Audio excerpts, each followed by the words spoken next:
handoko na pese, moyo wangu unofara, chiso chako chakanaka, ndichikutarisa nguva ishoma. Wandipata riro, ruoko rwako rwakandibata, zvinhu zvose zvaiparara, asi iwe wakandisimudza. Ndinokuda iwe, mume wangu, moyo wangu ucharamba uchikuda. Pamwe chete tichafamba kusvika pakupedzisira. Iwe ndiwe upenyu hwangu, chimwe changu.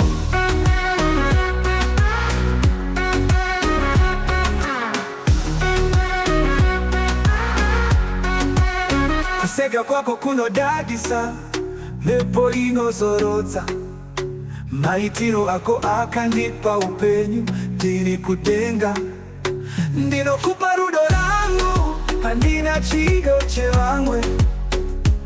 Iwe mumwe wangu, hatife tapesana. Ndinokuda iwe, mumwe wangu, moyo wangu ucharamba uchikuda. Pamwe chete tichafamba kusvika pakupedzisira. Iwe ndiwe upenyu hwangu, chimwe changu.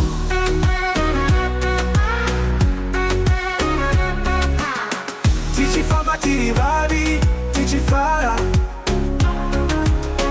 munyika ino, tichirimba, tichakunda.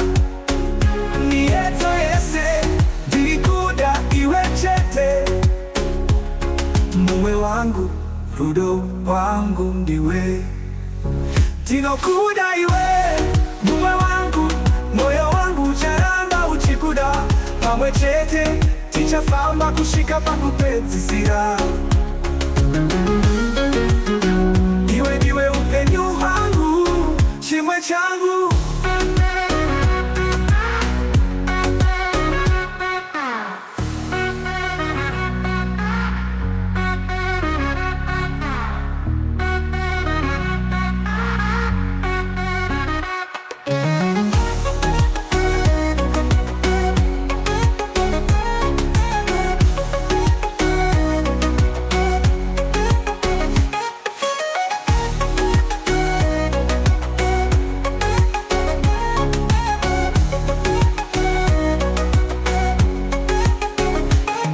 Tichifamba tiri vaviri, tichifara munyika ino, tichivimba, tichakunda. Miyedzo yese tirikuda iwe chete, mume wangu, rudo wangu ndiwe. Ndinokuda iwe, mume wangu, moyo wangu ucharamba uchikuda. Pamwe chete tichafamba kusvika pakupedzisira.